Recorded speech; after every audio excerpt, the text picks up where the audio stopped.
À la Coupe d'Afrique des Nations, tout est affaire de mouvement. Les tribunes ondulent comme une vague continue. Les corps se balancent, les voix s'entrelacent, les tambours imposent leur cadence. La CAN, c'est un carnaval permanent, un théâtre populaire où chaque match ressemble à une fête collective. Ici, le football ne se regarde pas seulement. Il se vit, il se danse, il se chante. Les drapeaux claquent, les chants montent d'un virage à l'autre et au moindre frisson sur la pelouse, les gradins explosent. Et puis, au milieu de ce tumulte parfaitement rodé, surgit une image qui dérange l'habitude, une image qui détonne, un homme debout, immobile, silencieux, figé pendant 90 minutes, parfois plus. Alors que tout autour de lui s'agite, s'enflamme, se déchaîne, Michel Koukambo-Ladinga, surnommé Lumumba, ne bouge pas. Il ne chante pas, il ne danse pas, il ne lève pas les bras au rythme des percussions, il ne réagit ni aux occasions franches, ni aux buts, ni aux décisions arbitrales. Il est là, présent, mais comme suspendu hors du temps. Et paradoxalement, c'est précisément cette absence de mouvement qui capte tous les regards.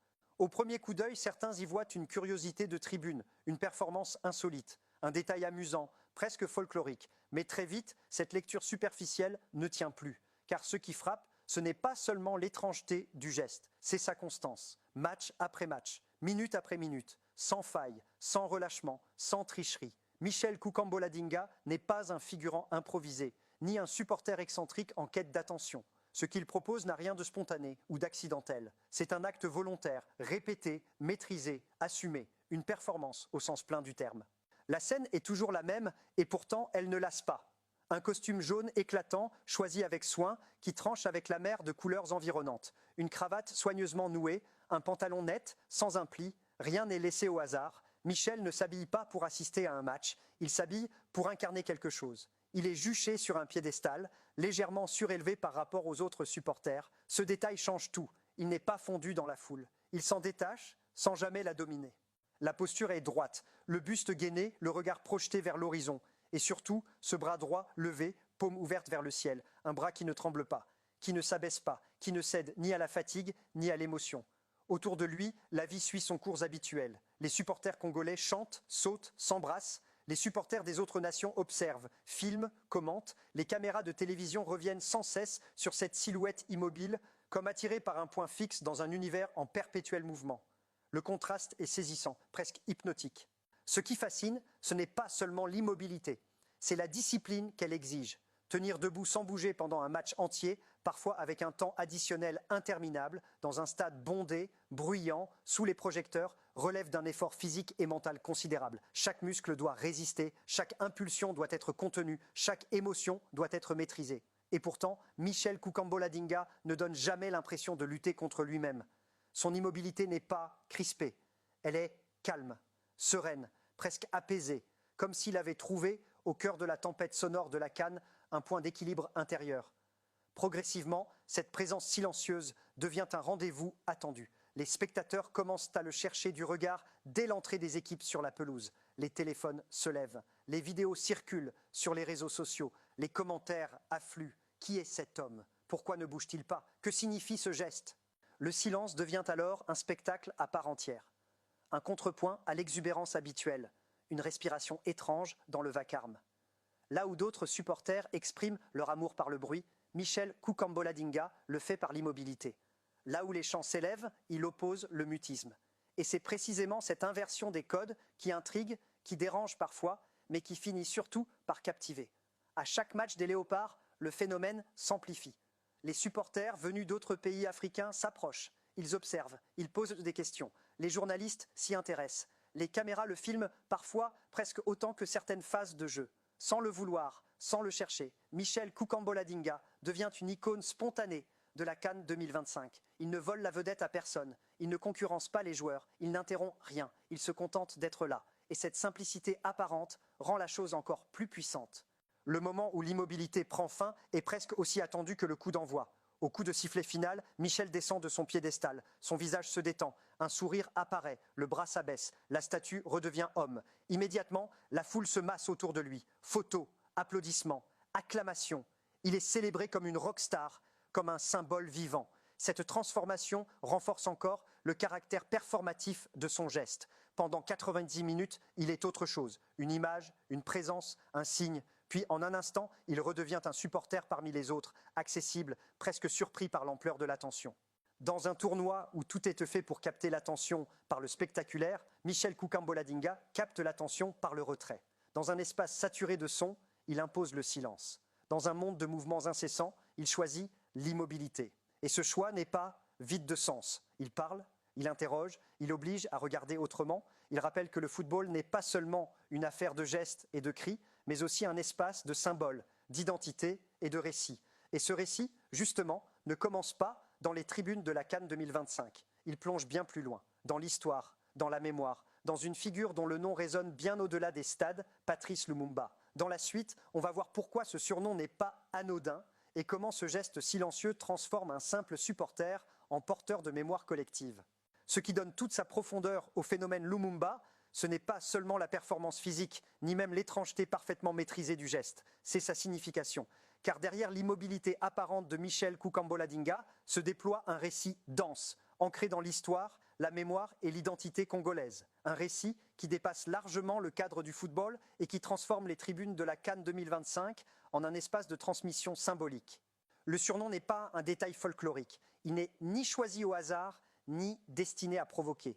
Lumumba est un hommage explicite, un nom chargé, lourd d'histoire, de lutte, de fracture et d'espoir. Dans l'imaginaire collectif congolais, ce nom incarne une parole droite, un engagement sans compromis, une dignité arrachée au prix fort. En choisissant de porter ce nom, Michel Kukamboladinga ne cherche pas à s'approprier une icône. Il se place dans une continuité mémorielle. Il devient porteur plutôt que propriétaire du symbole. Et surtout, il fait quelque chose d'essentiel. Il déplace cette mémoire dans un lieu inattendu, le stade. La posture qu'il adopte n'est pas improvisée. Elle est une reproduction fidèle d'une image profondément ancrée dans l'espace public congolais. Le bras droit levé vers le ciel, la paume ouverte, le buste droit, le regard projeté vers l'horizon. Ce n'est ni un geste de domination, ni un signe de ralliement partisan. C'est une adresse au futur, une affirmation silencieuse de verticalité morale. Dans le vacarme d'un stade, ce geste devient d'autant plus puissant qu'il refuse le cri. Il ne concurrence pas les chants, il ne cherche pas à couvrir les slogans. Il se contente d'exister. Et paradoxalement, cette existence impose le respect. Là où les banderoles se froissent, là où les chants se dissolvent dans le brouhaha, la posture demeure, stable, lisible, intacte. La dimension politique de la performance ne tient pas à un message explicite. Il n'y a ni revendication écrite, ni mot d'ordre scandé, ni discours prononcé. Et c'est précisément ce qui la rend si forte. Michel Kukamboladinga propose un hommage silencieux, un rappel de l'histoire qui ne passe pas par l'argumentation, mais par la présence. Le stade est un espace populaire par excellence. Il rassemble toutes les classes sociales, toutes les générations, toutes les sensibilités. En y installant cette figure inspirée de Lumumba, Michel affirme une chose simple mais puissante. La mémoire nationale n'appartient pas seulement aux musées, aux manuels scolaires ou aux cérémonies officielles. Elle appartient aussi au peuple, à ses lieux de rassemblement, à ses émotions collectives. Son geste dit, sans prononcer un mot, nous sommes là, avec notre histoire.